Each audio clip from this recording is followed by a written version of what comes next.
I get the ick because I don't need to be seeing your hairy toes. Sorry. Hi, we are here to do my April wrap up. My name is Reagan and I normally do book content. Today is going to be another book video. I read 9 books in the month of April. This is probably my least successful, not least successful, but the least amount of books I've read in a month since January. But I had a pretty successful reading month in terms of star ratings. I'm going to give you some statistics here really quick. I read 9 books total. The star rating average came out to a 3.6. I had 6 romance books and I had 3 thrillers, which is a weird mix for me, and one of them was like a paranormal romance bordering on fantasy. We're gonna get into all of the books I read this month. I'm probably talking with my hands a lot because I just did my nails. I don't love them. I try to do like this inspo from Pinterest. Probably talking with my nails was the moral of the story. We're gonna start out with the first book of the reading month, and this is the first book that I actually rated 5 stars in the year total, but that is going to be The Right Move by Liz Tomford. This is the second book in the Windy City series. I rated this one, like I said, 5 stars. I think the reason why I had such a good time with this book is because I read it during March Madness and I read it during the height of my crush on Jared McCain. This is a basketball sports romance following Ryan Shea and Indy. These are the brother and best friend of our female main character of the first book. There's a forced proximity situation in which Indy ends up having to share Ryan's apartment with him. They start off a little bit in a rocky place as of their relationship, but they end up having a good time and obviously falling in love. That's kind of the premise of the story, and we follow Ryan Shea and Indy obviously through their relationship. My Ryan Shea is Jared McCain. Do I know that in this book Ryan Shea is described to have a fade? Yes. Is Jared McCain having a fade? Not currently in this moment in time. Jared McCain is my Ryan Shea, and I think that's why I had such a good time with it. I was reading this during March Madness, the height of basketball season, and my team, I go to NC State, and my team was in like the Final Four. You know, I'm really proud of us. We did so good. The hype around basketball kind of just got me into this book a little bit more, and I think that's why I loved it so much. Ryan Shea is the acts of service king, and I don't say that lightly because acts of service is a complicated love language in which it has to like not involve money whatsoever. So there's a fine line between acts of service and gift giving in that way, but Ryan Shea really did come through with the acts of service, and it was just so sweet. My only critique, if I had to pick one, was it could have been a little bit shorter. These books are pretty long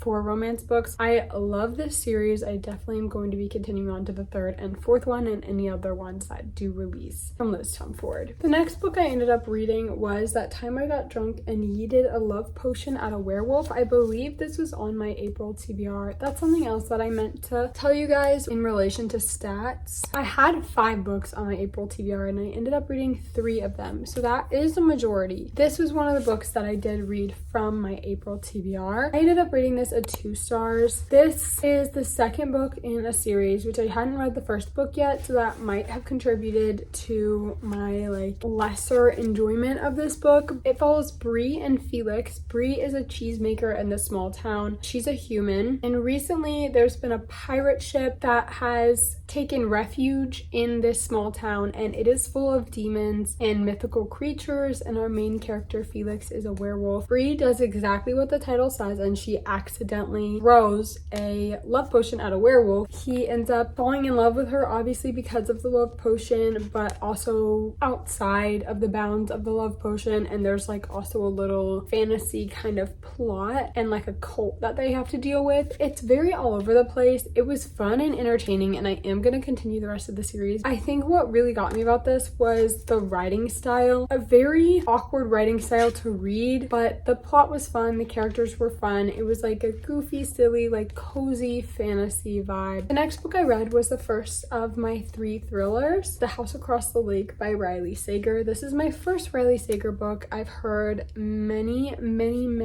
good things about this and about Riley Sager as an author. I rated this one specifically 3 stars. The only note that I wrote down about it, which I wish I had written more, was it didn't surprise me. Our main character is kind of in retirement from the public eye July, and she's living at her family's lake house. This new couple moves in across the lake, and there's something fishy going on with them, and she ends up using her husband's binoculars to spy on this couple. She starts seeing some weird things and gets concerned. The story progresses from there. I think it wasn't as thrilling as I wanted it to be. I did listen to this on audio, so that could have had an effect on it. What I've found is it's very hard for a thriller to surprise me with the plot twist. I think my issue is they're very obvious. There's only so many characters in a thriller. Based on context clues, most of the time I guess who is going to be the problem. Normally, they don't throw in a character that we've never seen before as like the who did it or whatever, because that just wouldn't make sense. So your limited cast of characters that you have, it's like kind of obvious who we're like pointing the finger at, and same for this book. I kind of guessed what direction it was headed in, and so it led me to not be very surprised by this book. The next book I read in April was Mr. Fixer-Upper by Lucy Score. This was the first book in the Fixer duology by Lucy Score. I read the first one. It was the Christmas fix, so it was a Christmas themed read. I read it last December, and I wanted to read this one so I could finish out the duology and say I and mark the whole series as read. I ended up rating this one 3 stars as well. This follows Paige and Gannon. Gannon's a reality TV fixer-upper personality, and Paige, she's like the director on set for his reality TV show, and so they strike up a romance along their like shooting schedule. The main issues I had with this book, it had a lot of icks. Like some of the things that especially with the male main character, some of the things that he would do, I'd be like, oh, I underlined a lot of them in my Kindle, but I can remember a few off the top of my head. Like they described him as wearing like flip-flops, and I was like, When I can see a guy's feet, I get the ick because I don't need to be seeing your hairy toes. Sorry. Not only was he wearing flip-flops and jeans, he was wearing flip-flops and jeans in a formal setting. Like he was going to like a business meeting or something. That would immediately turn me off. That's kind of one example that I could think of, but there was a few in this book. I got past them. It really didn't deduct from my rating that much generally. Like Lucy Score's books don't do that to me now, so it might just be a product of like her older writing. Another thing that kind of bothered me was the main guy character and the main female character try to be really like feminist in the TV industry, and like, yes, do that. It was all about how like women in the film industry are underappreciated, undervalued. They aren't allowed a lot of positions. They aren't taken seriously, and a lot of it has to do with like, oh, if you sleep with this director, it will get you into this position. It'll open up this door for you. And it's like, well, I shouldn't have to sleep with someone to further my career. That is like a very valid point. I'm not in the film industry, so I don't know how accurate. I'm sure it is accurate. I'm not sure how accurate like the representation of that was. The main male character and the main female character tried to be very feminist about it. He was the talent. It was his show. And so her getting a relationship with him, she was very worried about how it would be perceived by others, how this would damage her career. And that is a very valid concern. The whole like feminist part of it was like, you shouldn't care what anyone else thinks. Get back at them by doing whatever you want because you shouldn't care what they think. And like, yes,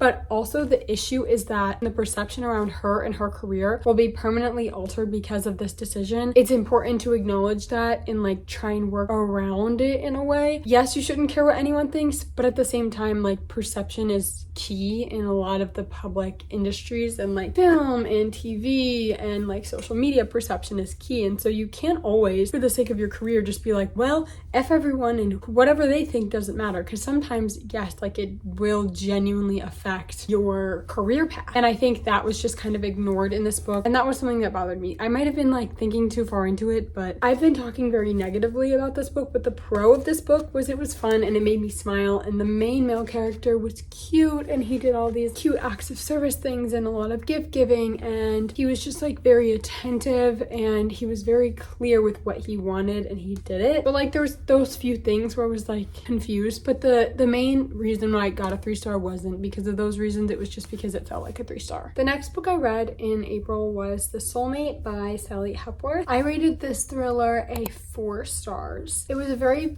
fast-paced thriller. I ended up reading this on audio. This was my first from Sally Hepworth. It was a very summery thriller because it was set on the beach. It was also Australian. I don't know if the author is Australian or if it's just set in Australia. This is about a couple who lives on the beach near a cliff, and this cliff is a known place to commit commit suicide, and the husband ends up having to often talk these people down from jumping. There's one day where the wife notices her husband is doing this again. This situation is very strange. The woman ends up dying. It's the first time that the husband hasn't been able to save someone in this situation. The wife is a little bit suspicious. We also get the perspective of the woman who fell, looking at this from beyond the grave, this situation from beyond the grave, which I thought was really interesting. I like the perspective of the dead woman. I'd say it wasn't scary, but I didn't guess the ending. It wasn't really necessarily like a plot twist. It was more kind of like a psychological vibe, but I would definitely recommend this. This cover is adorable, and I think this is a perfect thriller for like a beach read or something very summery. The next book I read in April was The 7-Year Slip by Ashley Poston. I ended up rating this book at 4.5 stars. If you don't know what this is about, this book has been going around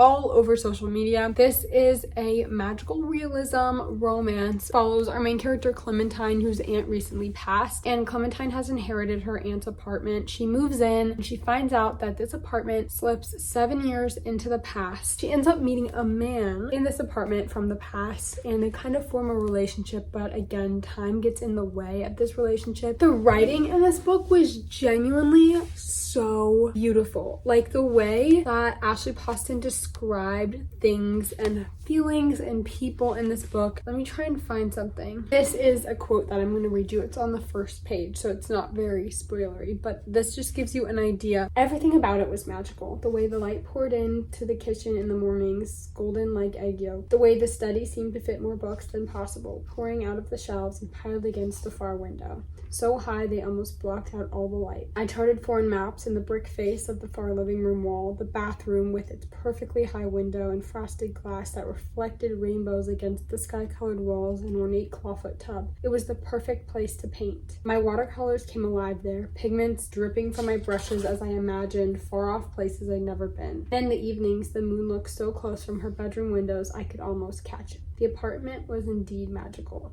You couldn't convince me otherwise. I just thought it was my aunt who made it magical. The way she lived, wide and wild, that infected everything she touched. Just like, that wasn't even the best example, but it's just beautiful and lyrical, and it was really magical to read. I am not a fan of dual timeline. Normally, I'm not a fan of second chance. Generally despise those tropes. And this book had both of those, and I loved it. I ate it up. So I think that can attest to the fact that even if this is not something you normally be drawn to, it has the appeal where everyone can enjoy it. So I would definitely recommend you pick this up if you haven't already. Next, we have my third thriller of the month, Good Girl, Bad Blood by Holly Jackson. This is the second book in the Good Girl's Guide to Murder trilogy by Holly Jackson. I read the first book a few months ago, and I read the second book on audio on a long drive I had this month, and I ended up rating this a 3 stars. At this point in my life, I'm not really drawn to YA, and I don't feel like YA typically gives me very good books, just because I don't feel I can relate to them as much as I used to when I was younger. I mean, I am kind of on the tail end of like the YA. YA goes from age 12, 13, 14 to age 18. It's not completely out of the realm of possibility, but I feel that often the writing style is what I can't get behind. It's too simple to put out something that I'm really going to gravitate towards. These books are just not for me because of that YA aspect. I wrote in my notes that it was meh, and I kind of guessed the ending. This follows Pippa, who is a high schooler, and she ends up doing her capstone project on this family from town whose son got accused of murdering a girl, and Pip has decided to investigate it. While everyone in the town believes that he is the one who committed this murder, Pip is not so sure, and she ends up investigating it for her capstone project. Kind of unearths a lot of things about this case. This is the second book, so it follows a different mystery in the same town. This is like her podcast for the next mystery that she follows. I really like the podcasting element. That's one thing that I really enjoy, how the audiobooks are formatted as a podcast, and there's a lot of voice actors for them. So like when she's interviewing people for the cases, they all have different voice actors and they make it sound like a phone conversation. I think the audiobooks are really enjoyable to listen to. Just the series is a little little young of a read for me. Not in a bad way, just in a way that like it's not going to give me anything more than a 3-star fun time vibes. The second to last book I read in April was Happily Never After by Lynn Painter. This month I have repeatedly called this book the Happily Ever After playlist because that's a book by Abby Jimenez. This is her new adult romance release for the month of April. I think it was released in April. I ended up rating this 3 stars as well, so you can see my month was kind of filled with a bunch of 3 stars. This follows Max and Sophie. Sophie is about to get married and she has found out that her fiance is cheating on her, so they have hired someone to object at her wedding so she can't get married, and it's not her fault because the families are tangled up. It's this whole complicated situation. So Max ends up being the objector at her wedding, and then a few years later Max contacts Sophie and asks if she'd help him with an objecting job. Sophie needs the money, so she agrees, and they kind of form a relationship from there. One of the things that really turned me off about this book, the main characters felt very flat to me, especially the main male character. I think we got more of Sophie's POV, so she was a little bit more fleshed out. I feel like his only personality trait was being like the nice guy who like wouldn't cheat. That's like 90% of people. Actually, that's probably not 90% of people. That's probably way less than I think. And I was like, you gotta have,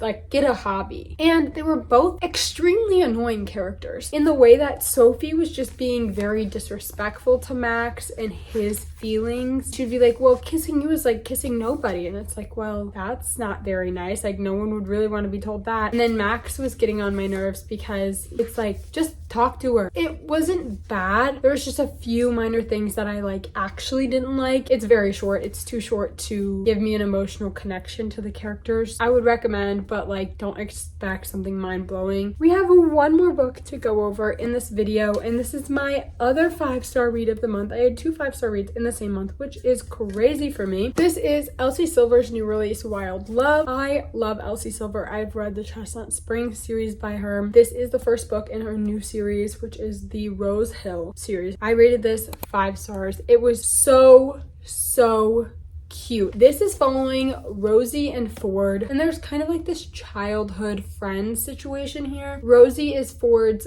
best friend's little sister. Find out Ford's always kind of had a crush on Rosie, and Rosie is completely oblivious to this. Something happens at Rosie's job where she comes back to her small town and ends up getting hired by Ford, and Ford ends up being a single dad. Really liked Ford. I was picturing him as Peyton Wilson, but he's a billionaire, and the way he was so honest with Rosie throughout everything, there would always be an instance where Rosie would be questioning her feelings towards Ford or Ford's feelings towards her, and he would always say something straight up, and it just kind of showed you exactly how much he cared for her, and I loved it. I love when a man can communicate. What a novel concept. I really liked Rosie. I related a lot to her family dynamic. She was like the unproblematic child. She had to dim herself down a little bit and devalue her own problems because her brother was like the problem child. Caused her to internalize a lot of things, and I related to that very heavily. It was not perfect by any means. Like, there was definitely things that could be improved, but it just made me so happy when I was reading it, and I think I've been missing that. Was debating between a 4.5 and a 5, and I was like, Reagan, if you're thinking about it this much, just rate it a 5. Why are you trying to talk yourself out of it? Thank you so much for watching today's video. That is my April wrap up. I make a lot of book content, so if you're interested in anything else from me, you can go check it out down below. Like, comment, and subscribe. I love when you guys comment. It literally makes me smile like so much. Anytime I get a notification that you guys comment,